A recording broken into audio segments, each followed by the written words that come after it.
वंदे वंदे। अपने अपने माता पिता की जय श्री राम। आज इस जगदीश नगर एरिया में अंतर्राष्ट्रीय हिंदू परिषद, राष्ट्रीय बजरंग दल एवं सभी आयामों के माध्यम से जो यह बैठक रखी गई है, इस बैठक में मंच पर उपस्थित मेरे भाई एवं राष्ट्रीय बजरंग दल के महामंत्री, जिनका प्रखर संभाषण अभी आपने सुना, ऐसे योगेंद्र भाई ठाकुर जी, अंतर्राष्ट्रीय हिंदू परिषद के नागपुर जिला के मंत्री हमारे भाई राजेश गोकुलकर जी, राष्ट्रीय बजरंग दल नागपुर जिला के महामंत्री मेरे भाई नीलेश बोपचे जी एवं यहाँ के हमारे महेश पारदी जी और सभी आप मेरे हिंदू साथियों। मित्रों, ये बैठक शुरू होने के पहले थोड़ी बहुत जानकारी हमारे गोकुलकर जी ने आपको देने का प्रयास किया। बहुत सारी जानकारी हिंदुत्व के विषय को लेकर के हमें क्यों जागरूक होना चाहिए, संगठन के साथ में क्यों जुड़ना चाहिए, इस विषय को लेकर के भाई योगेंद्र जी ने आपको प्रकाश डालने का कार्य किया। मित्रों, मैं मेरा अल्पसा परिचय बताना चाहूंगा। मैं डॉक्टर मोतीलाल चौधरी, मेरा कार्य रियल एस्टेट का है। मेरा कंस्ट्रक्शन, फार्म हाउस और फ्लैट, ये तीनों का कार्य है। पिछले 25 साल से मैं व्यवसायिक क्षेत्र में काम कर रहा हूँ। उसके साथ साथ मैं अंतर्राष्ट्रीय हिंदू परिषद का विदर्भ का प्रांत कार्याध्यक्ष की जवाबदारी निभा रहा हूँ। हमारा पवार समाज है पूरे भारत में। मैं पिछले 7 साल राष्ट्रीय उपाध्यक्ष के कार्य किया। आज नागपुर जिले की कृति समिति का उपाध्यक्ष करके काम कर रहा हूँ। राष्ट्रीय ओबीसी महासंघ में भी मैंने उपाध्यक्ष करके कार्य किया एवं तमाम जो सामाजिक कार्य है उसमें मैं इन्वॉल्व हूं। ये चीजों की जानकारी मित्रों मैं इसलिए दिया कि आज यहाँ आप सब लोग जो बैठे हैं, ये कोई ना कोई कार्य करते हुए ये बैठक को आज उपस्थित रहने का कार्य आप सबने किया। कोई यहाँ पर बिल्डर होगा, कोई डेवलपर होगा, कोई प्लम्बर होगा, कोई कारपेंटर होगा, कोई मिस्त्री होगा, कोई दुकानदार होगा या कोई नौकरी करने वाला होगा, किसी का पांठेला होगा। हम सब लोग किसी न किसी व्यवसाय से, किसी न किसी कार्य क्षेत्र से जुड़े हुए। उसके बावजूद भी जब हिंदुत्व के लिए बात आई तो आज हम सब लोग एकत्रित हुए। एक बार आप सबके लिए मैं जोरदार ताली बजाना चाहूंगा, जो लोग यहाँ उपस्थित हैं। देखिए, मेरा विषय बहुत ज्यादा नहीं है, मैं संक्षिप्त में ही लूंगा, लेकिन मैं आज आप यहाँ जो उपस्थित है, आपका यह समय वेस्ट में तो इन्वेस्टमेंट कैसा हुआ, इस चीज की जानकारी आप यहाँ पर लेकर जाओगे। मित्रों, आज देखिए अंतर्राष्ट्रीय हिंदू परिषद है क्या? डॉक्टर प्रवीण भाई टोगले जी का नाम कितने लोगों ने यहाँ पर उपस्थित लोगों ने सुना है? मतलब 10 लोगों ने लगभग सुना है और बाकी शायद आप लोगों को पता नहीं। मित्रों, डॉक्टर प्रवीण भाई टोगलिया जी वह वो व्यक्ति है जो व्यक्ति आज से 40 साल पहले पूरे भारत के कैंसर के टॉप 10 के मुख्य 10 सर्जन हुआ करते थे और वो 10 टॉप के सर्जन में से वो एक थे जिनका एक कैंसर का ऑपरेशन करने का उस समय लगभग रोज का 10 लाख रुपए के आसपास का इनकम था। दिन भर के 3 से 4 ऑपरेशन वो करते थे। मतलब आप लगाओ कि उस समय आज से 40 साल पहले उस व्यक्ति की उनकी इनकम कितनी रही होगी। और जब माननीय हिंदू हृदय सम्राट अशोक जी सिंघल साहब ने हिंदुत्व का विषय उनको समझाया, उनका खुद का बड़ा मल्टी स्पेशलिटी हॉस्पिटल था गुजरात में, और इस विषय को लेकर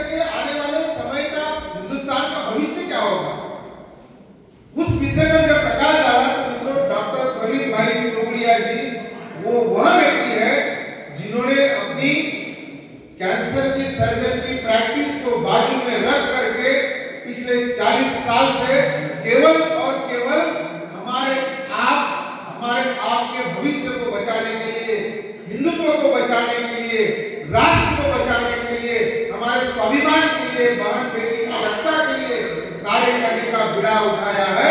ऐसे व्यक्ति के सानिध्य में आज हमको कार्य करने का मौका मिला है। आज ऐसे संगठन की बैठक में आप लोग बैठे हुए। एक समय आया तो उन्होंने वो पूरी की जमीन जायदाद, पूरी प्रॉपर्टी के 2 टुकड़े कर दिए।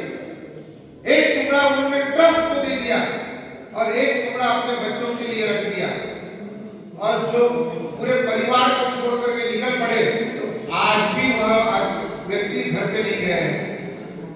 आज भी घर पे नहीं गए। एक शहर में कभी 2 रात नहीं सोते हैं, रात दिन प्रवास करते हैं लोगों को जगाने के लिए। मित्रों, ऐसे संगठन के प्रमुख व्यक्ति के संगठन के मीटिंग में आप लोग बैठे हुए हैं। आज इसकी जरूरत क्या है? आज हमको जानने की जरूरत क्या है? एक बात मैं आपको बताऊंगा, यहां कितने लोग हैं ऐसे 4-5 बहन भाई हैं? ऐसे कितने लोग हाथ खड़ा करें? 5 बहन भाई हैं, ऐसे कितने लोग हैं? 1 2 3 4 बहन भाई हैं, ऐसे कितने लोग हैं? 1 मिनट। 3 बहन भाई हैं, ऐसे कितने लोग हैं? 10 लोग हैं। 2 बहन भाई हैं, ऐसे कितने लोग हैं? और जो माँ बाप को अकेला है, ऐसे कितने लोग हैं?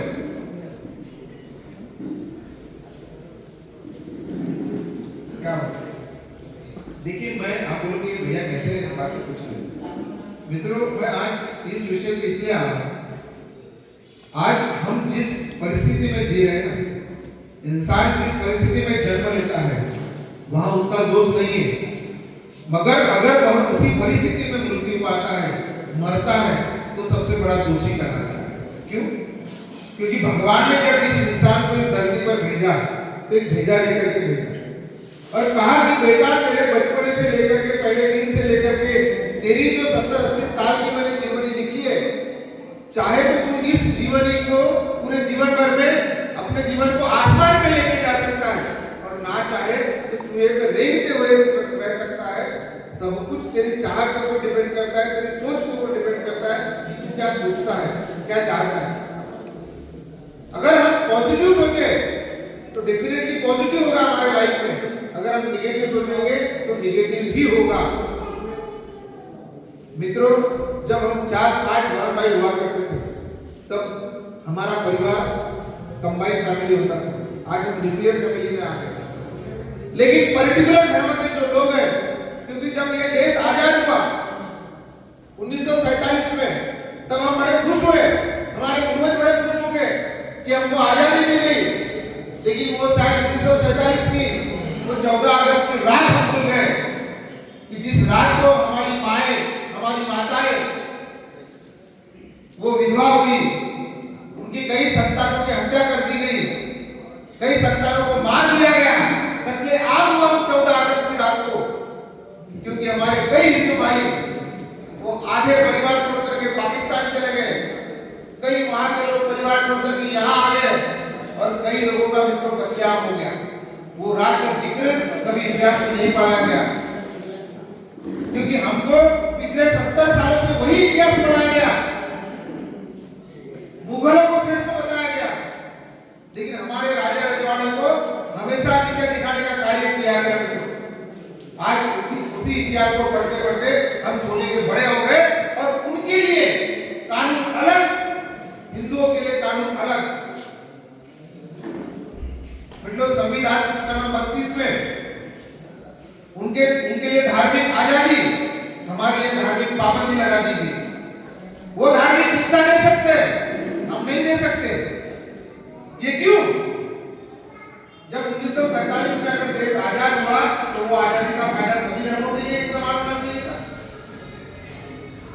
फिर जब धर्म के आधार पर इस देश के 2 टुकड़े हो गए थे, तो फिर सारे के सारे वो लोगों को उन्हीं वहीं पर भेज देना था।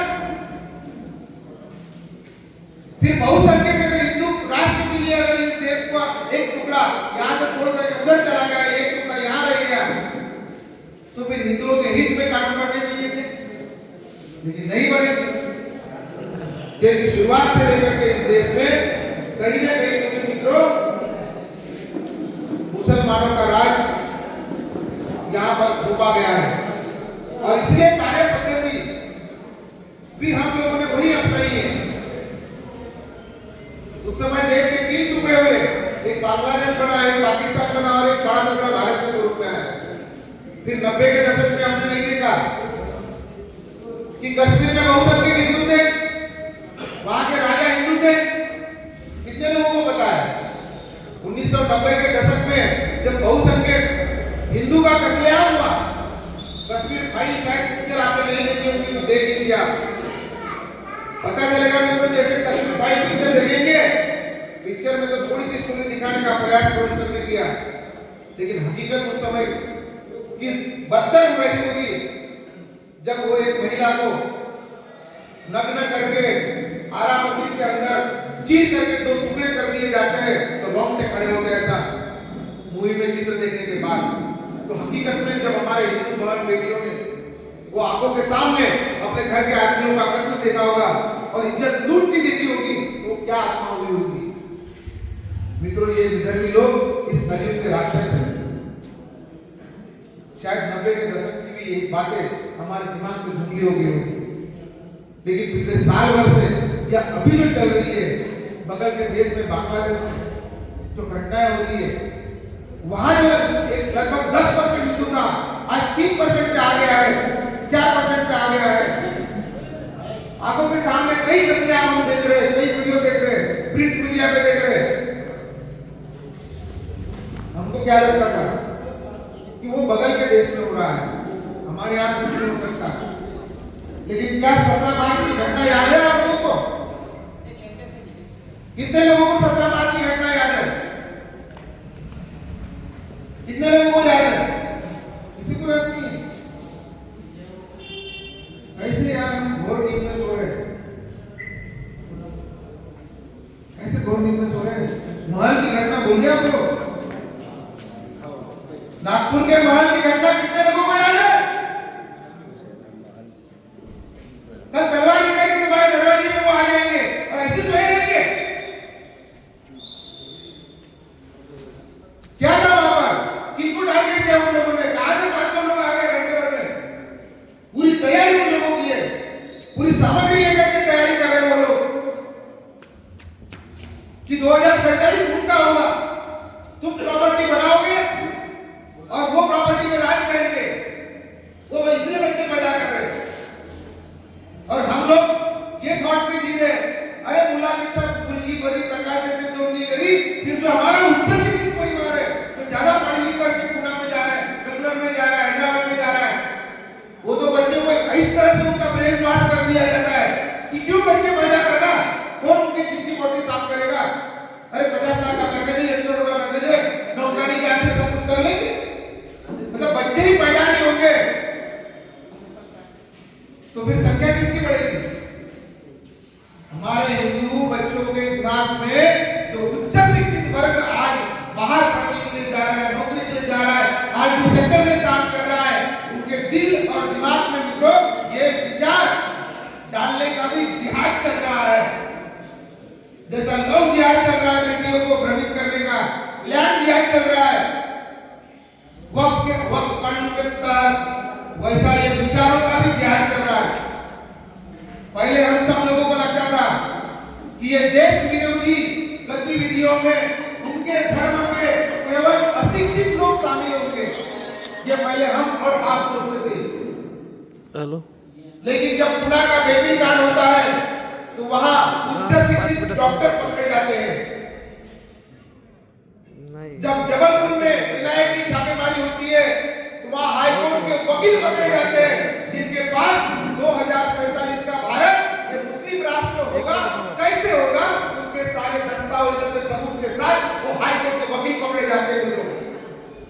और जब अहमदाबाद में छापेमारी होती है एनआईए की तो डॉक्टरों की टीम पकड़ी जाती है। अभी रिसेंटली कहां छापेमारी हुई है? यूपी में। आपने देखा ना, डॉक्टरों की टीम पूरी पकड़ी गई, सफेद पोशाक के हाथ। कहां सो रहे हम लोग, कुर्सियां खाली करके जा रहे हैं, तब घर में तलवार लेकर के बंदूक लेकर के आएंगे ना, एक तो गर्दन काट दी जाएगी या आपकी बहन बेटी को उनको सौंप दिया जाएगा। अगर हम आज भी नहीं समझे, आज भी नहीं सुधरे, तो भविष्य का हमारा बच्चों का भविष्य मित्रों अंधकार में होगा। इसलिए मैंने सबसे पहले सवाल किया था, पहले हमारी माँ पिताजी कहते थे कि एक बच्चा पढ़ा लिखा नहीं तो भी चलेगा, दूसरे को पढ़ा लिखूंगा, पढ़ाई लिखाई करूंगा और उसको नौकरी में लगाऊंगा, एक खेती कर लेगा, एक माँ बाप की सेवा कर लेगा, ऐसे माँ बाप विचार करते थे। आज आपको हमको अकेले से,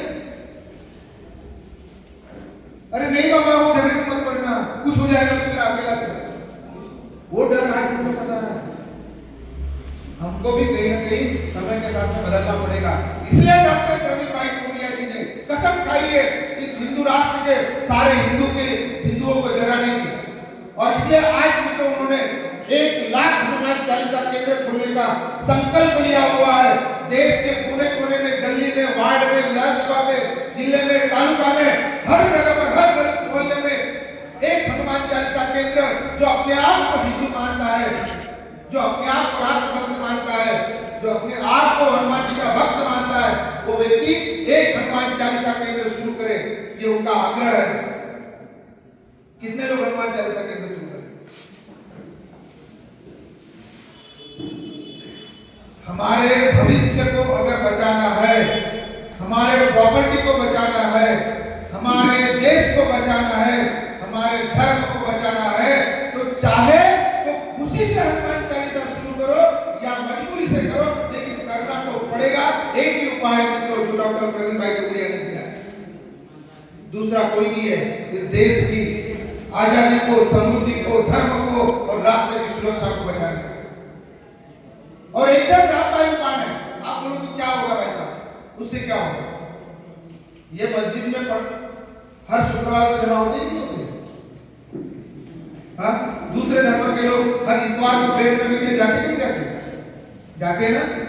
आपने कोई एक दिन बनाया अपना कि उस दिन मैं चाहे 1000 काम आ जाए, लाख रुपए का नुकसान हो जाए, लेकिन मंदिर में इस समय पे मैं जाऊंगा, घंटा तो दूंगा।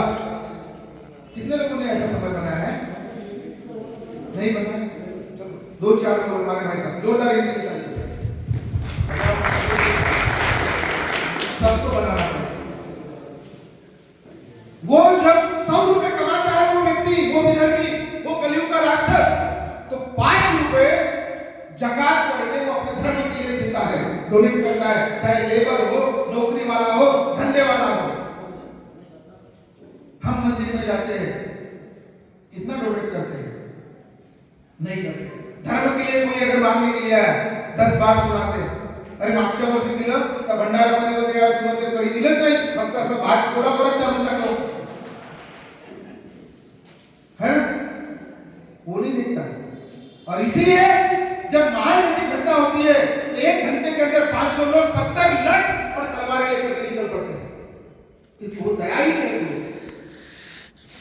हम लोगों के आगे अगर दरवाजे पे कोई आगे तो घर में लठ भी नहीं मिलेगी सामना करने के लिए, मित्रों तैयार होना पड़ेगा, उनको जागना पड़ेगा। उनका नेटवर्क तैयार है, हर शुक्रवार का, हर इतवार का एक बटन दबाते हैं तो पल भर में हजारों लोगों की भीड़ तैयार हो जाती है। तो हनुमान चालीसा केंद्र के माध्यम से हमारा भी नेटवर्क तैयार करने के लिए बारी आ गई है मित्रों। हम भी अगर इस नागपुर शहर में मान लो 5000 हनुमान चालीसा केंद्र अगर हमने शुरू कर दिए, एक हनुमान चालीसा केंद्र में अगर हमारे 20 लोग हैं, 5000 केंद्र मिलाकर के कितने हो गए? 1 लाख लोग हो गए। ये एक हनुमान चालीसा केंद्र का एक प्रमुख होगा, उसके पास 20 लोगों के मोबाइल नंबर होंगे। 5000 हनुमान चालीसा केंद्र के 5000 प्रमुख हो गए, 1 लाख लोगों के नंबर आ गए। ये 5000 लोगों का एक ग्रुप बनाया हमने। कोई भी घटना अगर जगदीश नगर में घटी, कोई घटना मनीष नगर में घटी, कोई घटना अगर गंगानगर में घटी, कोई घटना अगर इतवारी में घटी, हमारे हिंदू बहन भाई बेटियों के ऊपर कोई अत्याचार हो गया, किसी ने कुछ गलत नजर से देखा, किसी ने कुछ मारने का प्रयास किया, एक बटन दबाएंगे हम तो हमारे 1 लाख लोगों तक उस 5000 लोगों के माध्यम से मैसेज जाएगा कि नहीं? तो उस जगह पर अगर 1 लाख में 1 लाख नहीं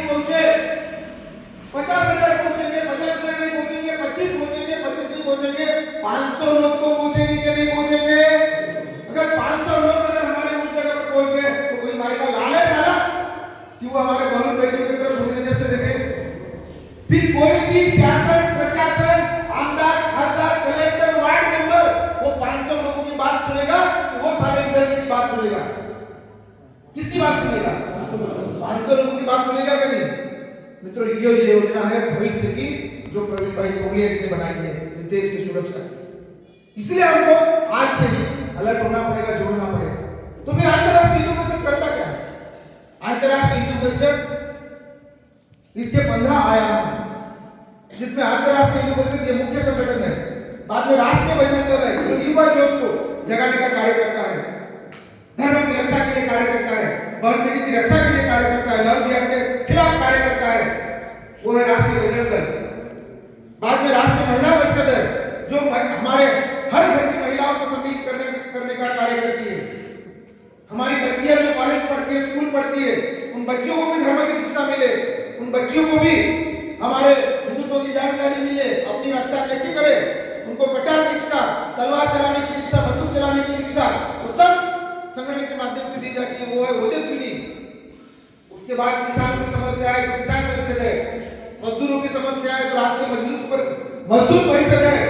कोई हिंदू बहन भाई अगर मजबूरी में कोई कानूनी पचड़े में फंस जाता है तो हिंदू एडवोकेट फोरम है, हिंदू एडवोकेट फोरम मुफ्त में उनकी केस लड़ेगा। अगर कोई गरीब हिंदू उसको इलाज के लिए पैसा नहीं है तो हमारा 10,000 डॉक्टरों का टीम पूरे भारत भर में काम करता है, रोज एक हिंदू का मुफ्त में इलाज करता है। वो है हमारा हिंदू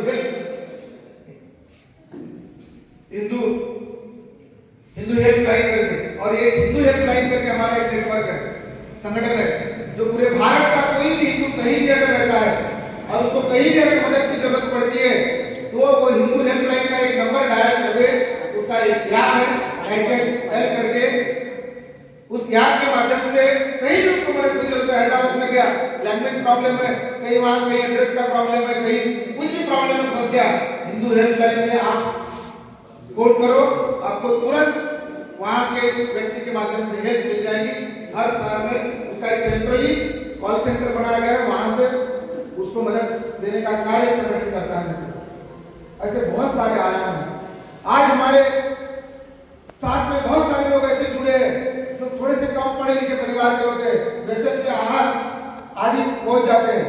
उन लोगों को भी विधर्मी लोग अलग साजिश के तहत हमारे धर्म से अलग करने का कार्य करते हैं, घर की चौरी फेंकने का कार्य करने के लिए बोलते हैं, बाबा की पूजा मत करो बोलते हैं, पाव मत पढ़ो बोलते हैं, प्रसादी नहीं चलती, आरती नहीं चलती, सारे भगवानों की फोटो फेंकने का कार्य करते हैं। वो क्या धर्म का कार्य है? हमारे धर्म में ये संस्कार सीखे हैं नहीं ना?